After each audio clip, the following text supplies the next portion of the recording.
नमस्कार. आज नरक चतुर्थी, उद्या शुक्रवार, लक्ष्मीपूजन, पाडवा, भाऊबीज असे हे आनंदाचा उत्सव आता आलेला आहे. या आनंदाच्या उत्सवात अजून एक आनंद आम्ही तुम्हाला देत आहे आणि तो आनंद आहे 10 नोव्हेंबरला. दिवाळीचे सर्व मामाच्या गावी आलेले आहे आणि प्रत्येक बहीण आपल्या भावाला सांगते, दादा तू तुझ्या भासीसाठी चांगलं स्थळ बघ, ह्या वर्षी आपल्या मुलीचे लग्न करायचं आहे. तो भाऊ, तो मामा आज आपणा सर्वांसाठी, कराडचा भाऊ प्राध्यापक महेश पाटील सर आणि मामा रावसाहेब सोनवणे हे आपणा सर्वांसाठी अगदी उत्कृष्ट असा मेळावा आयोजित करून आलेल्या भासीला तिच्या योग्यतेप्रमाणे स्थळ देण्याचा आम्ही प्रयत्न करत आहे. आणि आज माझी भासी डॉक्टर झाली, इंजिनियर झाली, वकील झाली, अधिकारी झाली. काही शेतकरी कुटुंबातल्या भास्या माझ्या 10वी-12वी शिक्षण केलं, ग्रॅज्युएशन केलं आणि अशा पद्धतीनं त्यांचं शिक्षण झालं. आज त्या त्यांच्या पायावर उभ्या आहेत. तर त्यांनाही त्यांच्या योग्यतेप्रमाणे स्थळ अपेक्षित आहे. आता ते स्थळ शोधण्यासाठी कुठंही जाण्याची गरज नाही. फक्त तुम्ही पश्चिम महाराष्ट्रातील सातारा जिल्ह्यातील कराड येथे 10 नोव्हेंबरला आम्ही जो भव्य दिव्य मेळावा घेणार आहे, त्या मेळाव्याला माझ्या सर्व बहिणींनी आपल्या भासीला घेऊन यावं. त्यांच्यासाठी निश्चित आम्ही असं योग्य स्थळ देऊन, त्यांचा सत्कार करून, दिवाळीची मामाची प्रेमाची भेट म्हणून एक साडी देऊन, त्यांचा सन्मान त्यांचा करून, त्यांच्या योग्यतेप्रमाणेच त्यांना आम्ही अनुरूप स्थळ देण्याचा प्रयत्न करणार आहे. पण त्यासाठी भासी ही आलीच पाहिजे. कारण मुली आल्याच्या नंतरच त्यांना त्यांच्या योग्यतेप्रमाणे स्थळ दाखवता येईल. पालक किती जरी आले तर आपल्याला जे पाहिजे प्रत्यक्ष मुलगा मुलगी ते आल्याशिवाय कुठलाही निर्णय घेता येत नाही. पूर्वीचा काळ आता राहिलेलं नाही. मामानी ठरवलं, काकानी ठरवलं, लग्न जमलं.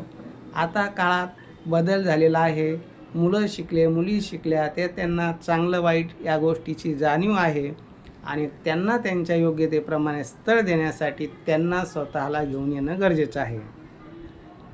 मामा आपला गरीब आहे, पण आपली भासी आल्याच्या नंतर तिचा आदर सत्कार करूनच तिला वाटी लावणार आहे.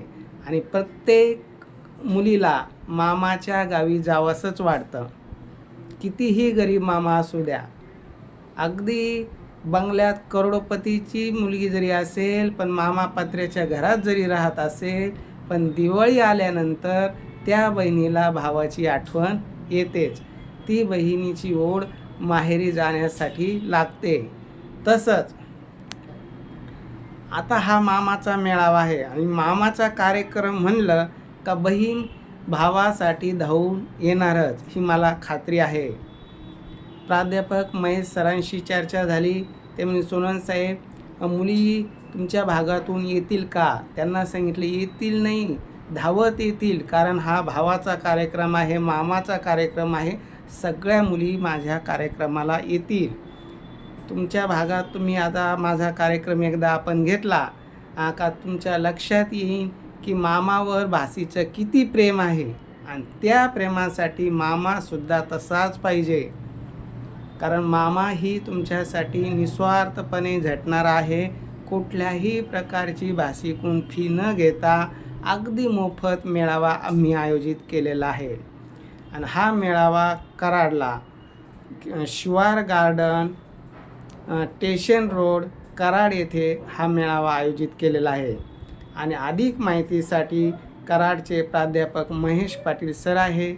तिथल्या परिसरातील सर्व माहिती देण्यासाठी तर त्यांचा मोबाईल नंबर आहे 9270170999 9270170999 हा त्यांचा मोबाईल नंबर आहे, त्यांच्याशी संपर्क करा. समजा लांबून येणाऱ्याला रस्त्याबद्दल काही माहिती विचारायची असेल तर. तसेच मी आणि मामा आणि मामी म्हणजे आम्ही दोघंही मेळाव्याला येणार आहे. भाचीचा कार्यक्रम म्हणलं का तिथं मामा मामी असतातच आणि मामाशिवाय टाळी लागत नाही हे सर्वांना माहीत आहे. मग तो सक्का मामा नसला तर गुरु मामा उभा राहतो, गुरु मामा नसेल तर चुलत मामा उभा राहतो, प्रेमाचा मामा उभा राहतो, मानलेला भाऊ उभा राहतो. पण मामाशिवाय लग्न हे लागत नाही. मग आपल्याला आता लग्न जमायचं आहे तर मग त्या कार्यक्रम मामानीच नियोजित केलेला आहे. मग मामाच्या कार्यक्रमाला बहिणींनी भावानी यायचं. अगदी चांगल्या प्रकारे स्थळ देण्याचा आम्ही निश्चित प्रयत्न करू. मन ओतून जीव लावून आम्ही प्रयत्न करू. आणि आलेल्या माझ्या सर्व बहिणींची भास्यांची राहण्याची गैरसोय होऊ नये म्हणून कराड येथे मी प्राध्यापक महेश पाटील सरांना कल्पना दिलेली आहे.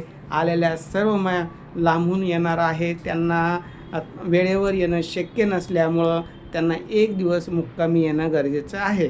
आता मुक्कामी आल्यानंतर त्यांची व्यवस्था व्यवस्थित झाली पाहिजे. त्यांनी मला कल्पना दिली, सोनेन साहेब तुम्ही निश्चिंत राहा, फक्त तुम्ही त्यांना आणण्याचा प्रयत्न करा. इथं आल्याच्यानंतर त्यांची राहण्याची व्यवस्था मी व्यवस्थित करतो, त्या बाबतीत निश्चिंत तुम्ही राहा. आणि कराड सर झालं, मी झालं, आम्ही सर्वांनी मिळून तुमची व्यवस्थित राहण्याची कुणाचीही गैरसोय होणार नाही याची आम्ही काळजी घेऊ. कराड सरांचं मोठं घर आहे, भासी मामाच्या घरीच राहील. बाकी दाजीसाठी मोठा वाडा आहे, तिथं दाजीची व्यवस्था केल्या जाईल. पण तुम्ही या, अशा पद्धतीनं सर्वांनी यावं आणि अशा पद्धतीने सर्वांची व्यवस्था करून चांगल्या प्रकारचा मेळावा आपण नियोजित केलेला आहे. मला खात्री आहे तुम्ही सर्व येणार आणि कार्यक्रमाची शोभा वाढवणार. मराठवाड्यातील पार्थ मराठा वधू सूचक केंद्राचा हा मेळावा पश्चिम महाराष्ट्रात आहे आणि हा मेळावा पश्चिम महाराष्ट्रात सातारा जिल्ह्यात मी पहिल्यांदा घेत आहे. तर मला सातारा जिल्ह्यातील तसेच पश्चिम महाराष्ट्रातील मुलामुलींनी सुद्धा जास्तीत जास्त संख्येने येण्याचा प्रयत्न करावा. कारण मी जर छत्रपती संभाजीनगरहून तुमच्या प्रेमापोटी इतक्या लांब येत आहे तर तुमचंही तितकंच प्रेम दिसू द्या. तुम्ही त्या संख्येनं मेळाव्याला या, जास्तीत जास्त मुलींनी यावे. कारण मेळावा हा मुलींचाच आहे, वधूवरांचा आहे. तसेच घटस्फोटित विधवा यांनी सुद्धा यावे, कारण हा सर्वांसाठी मेळावा आहे आणि सर्वांना त्यांच्या योग्यतेप्रमाणे स्थळ आम्ही देण्याचा निश्चित प्रयत्न करू. कुठल्याही प्रकारची फी न घेता हा मेळावा आम्ही आयोजित केलेला आहे. या मेळाव्यात फक्त तुम्हाला येण्या जाण्यासाठी लागणारा खर्च आणि बाकी काही खर्च नाही. तिथं चहा पाण्याची आणि नाश्त्याची व्यवस्था प्राध्यापक महेश सरांनी केलेली आहे आणि फक्त आपल्याला जाण्याचा जो काही खर्च येईल तेवढाच आपला खर्च आहे. तर अशा पद्धतीनं उत्कृष्ट असा मेळावा आयोजित करू. या मेळाव्यात ज्या मुलामुलींचे लग्न जमले त्यांचे लग्न आम्ही मोफत पण लावून देण्याचं नियोजन आहे. जर मेळाव्यात इच्छा असेल तर मेळाव्यात लावू आणि जर तुम्हाला नंतर ठरवून लग्न करायचं असेल तर तुम्ही तुमच्या नियोजनाप्रमाणे तुमच्या गावी तुमच्या जसं नियोजन असेल तसं करू शकता. असं कुणाला बंधन पण राहणार नाही. तर मला खात्री आहे मराठवाड्यातून कमीत कमी 100 मुली येणार असतील आणि आहे. माझ्या कार्यक्रमाला मी ज्यावेळेस इथं छत्रपती संभाजीनगरला मेळावे घेतो तर मुलांपेक्षा मुलींची संख्या ही जास्त असते. पण आता पश्चिम महाराष्ट्रात मी पहिल्यांदा मेळावा घेतो आहे तर मला इकडच्या मुली पाहिजे आणि पश्चिम महाराष्ट्रातील सर्व मुली आल्या पाहिजे. आम्ही त्या मुलींना त्यांच्या योग्यतेप्रमाणे स्थळ देणार आहे आणि निश्चित तुमचं समाधान होईल अशी आम्ही खात्री देतो. कुणाचीही फसवणूक होणार नाही. फक्त कोणतंही स्थळ पसंत करताना आम्हाला विचारल्याशिवाय फायनल स्टेजला जाऊ नका. आणि जर तुम्ही तुमच्या मनानेच एखादं स्थळ मेळाव्यात आलं आणि एखाद्याने कॉल करून तुम्ही त्यांच्याशी डायरेक्ट संपर्क केला आणि जर तुम्ही फसले तर आमच्या नावाने रडू नका, एवढीच विनंती आहे.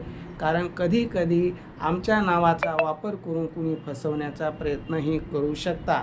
म्हणून विनंती आहे की एखाद्या स्थळाच्या बाबतीत सविस्तर माहिती पाहिजे असेल तर मी रावसाहेब सोनवणे माझ्याशी संपर्क साधा, किंवा प्राध्यापक महेश पाटील सर आहे त्यांच्याशी संपर्क साधा.